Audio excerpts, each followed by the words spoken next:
ఉలవచారు చేస్తున్నామండి. ఇది ఆరోగ్యానికి చాలా మంచిది. ఉలవలు తినడం వల్ల షుగర్కి మంచిది, వెయిట్ లాస్ అవ్వడానికి మంచిది. ఇది శక్తిని కూడా ఇస్తుంది. ఇలాంటిది అప్పుడప్పుడు తినాలండి. మన దగ్గర ఎక్కువ తినరు ఉలవలతోని. ఈ ఉలవల చారు చాలా మంచిదండి. ఇప్పుడు చేద్దామండి. ఉలవచారు చేయడానికి కావలసినవి ఉలవలు, ధనియాలు, జీలకర్ర, ఎండుమిరపకాయలు, చింతపండు కొంచెం కడిగి నానబెట్టుకున్నానండి. చింతపండు నిమ్మకాయ సైజ్ అంత చింతపండు తీసుకొని శుభ్రంగా కడిగి నానబెట్టుకున్నాను. ఉల్లిపాయలు, ఒక 2 టమాటాలు తీసుకున్నాను, ఒక 4 పచ్చిమిరపకాయలు, కొత్తిమీర, కరివేపాకు, ఎల్లిపాయలండి. ఇవి కావలసిన పదార్థాలండి. ఇప్పుడు చేద్దామండి. పొయ్యి అంటించుకొని గిన్నె పెట్టుకొని అది వేడైన తర్వాత ముందుగా ధనియాలు వేస్తున్నానండి. ఇవి వేయించుకొని పొడి చేసుకోవాలండి. ధనియాలు, జీలకర్ర, ఎండుమిర్చి, ఉలవలు అన్నీ కలిపి పొడి చేసుకోవాలి. ఉలవలు నానబెట్టి కూడా చేస్తారండి. నానబెట్టి చేస్తే టైం బాగా ఇదవుతుంది. అవి రాత్రులే నానబెట్టాలి, తొందరగా ఉడకవు కనుక. ఇలా చేసుకుంటే మనం పొడి రెడీగా ఉంటే ఎప్పుడైనా సరే సడన్గా చేసుకోవాలంటే కూడా చేసుకోవచ్చండి. కొంచెం సిమ్లో పెట్టి వేయించుకోవాలండి. జీలకర్ర, ఎండుమిరపకాయలు కూడా వేసేస్తున్నాను. ఇవి కొంచెం బాగా వేయించుకోవాలి.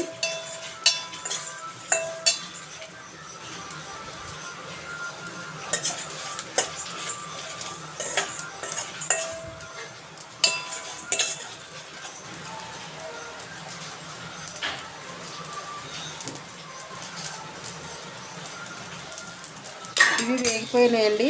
ప్లేట్లోకి తీసుకుందాము.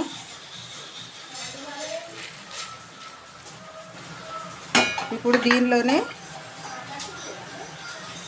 ఉలవలు వేసుకుంటున్నానండి.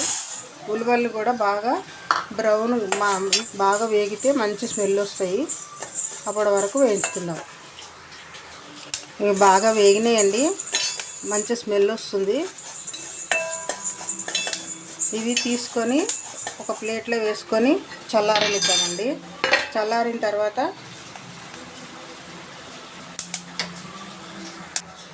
ఇలా పొడి చేసుకున్నామండి. ఉలవలు, ధనియాలు, జీలకర్ర అవన్నీ కలిపి దీన్ని ఒక ప్లేట్లోకి తీసుకుందాము.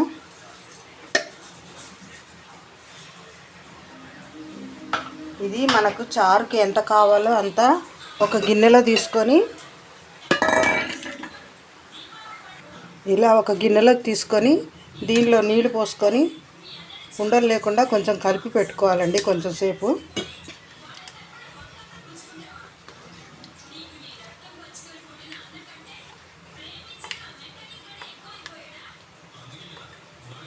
ఇలా కలిపి కొంచెంసేపు పెట్టుకొని ఇప్పుడు చారు చేసుకుందామండి.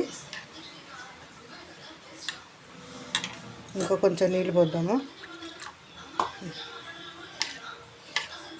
ఇలా పెట్టుకొని ఇప్పుడు చారు చేద్దాం. ఇప్పుడు పొయ్యి మీద గిన్నె పెట్టుకొని నూనె పోసుకుంటున్నానండి తాలింపుకి.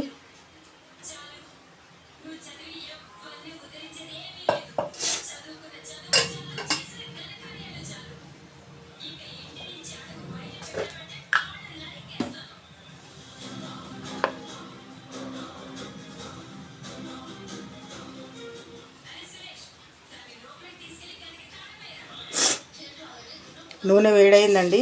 కొంచెం ఆవాలు, జీలకర్ర,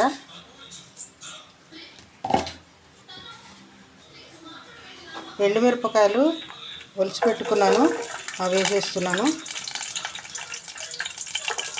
అలాగే కరివేపాకు,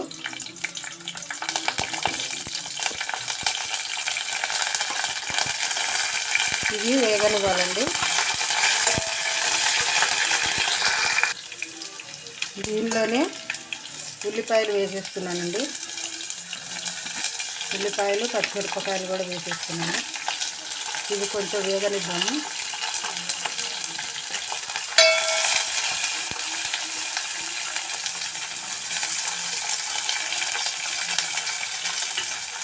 ఉల్లిపాయలు తొందరగా వేగడానికి సాల్ట్ కూడా వేస్తున్నాను.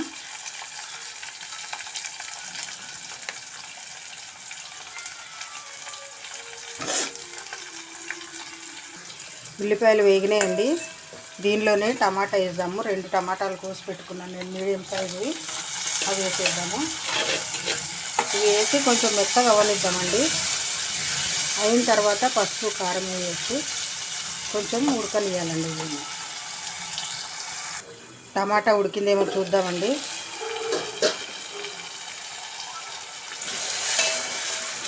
ఉడికిందండి. దీనిలో 1 స్పూన్ పసుపు,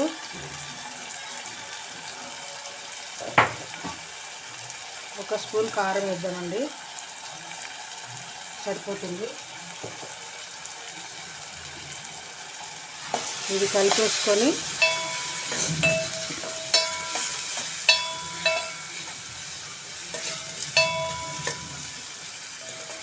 దీనిలోనే మనము చింతపండు రసం తీసి పెట్టుకున్నాం కదా, చింతపండు నానబెట్టి అది పోద్దామండి.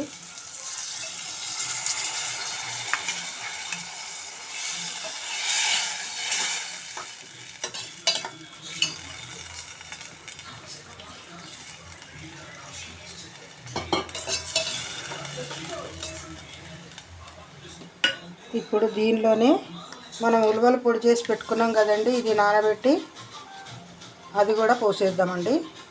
బాగా తిప్పి పోసుకోవాలండి, అదంతా కిందికి దిగుతుంది. బాగా తిప్పేసి దీనిలో పోసేద్దాం. పోసేసి ఇంకా కొంచెం నీళ్ళు కూడా పోసేద్దామండి. మనకు చారు ఎంత కావాలో అంతవరకు నీళ్ళు పోసుకోవాలండి, చూసి పోసుకోవాలి.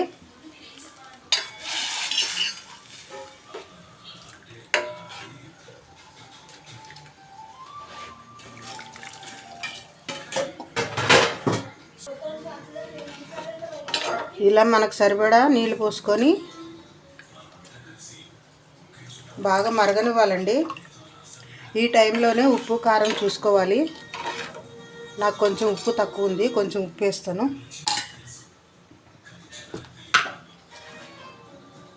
కొంచెం ఉప్పు వేసుకుంటున్నాను.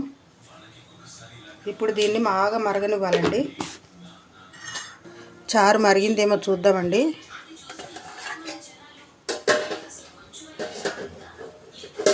ఇంకా మరగలేదు, ఇంకా కొంచెం మరగాలి చారు. చారు మరుగుతుందండి. పొంగకుండా చూసుకోవాలండి. మనము కొంచెం గంటతో తిప్పుతుండాలి.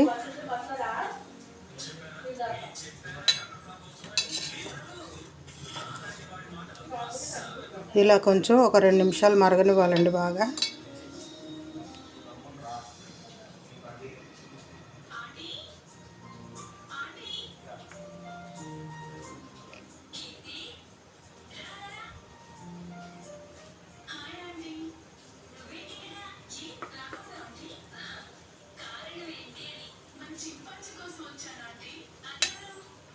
ఇలా మరుగుతున్నప్పుడే కొంచెం కొత్తిమీర వేసుకోవాలండి.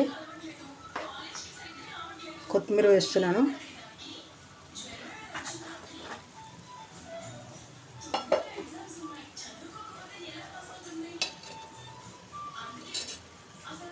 అంతేనండి, ఉలవచారు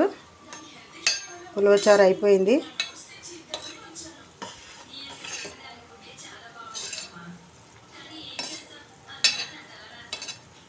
కొంతమంది పైన తాలింపు కూడా వేస్తారండి, కానీ ఆ తాలింపు ముందే వేసాం కదా, మళ్ళీ నూనె ఎక్కువైపోతుంది.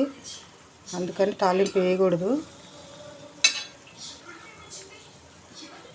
ఇలా బాగా మరిగితే చాలండి.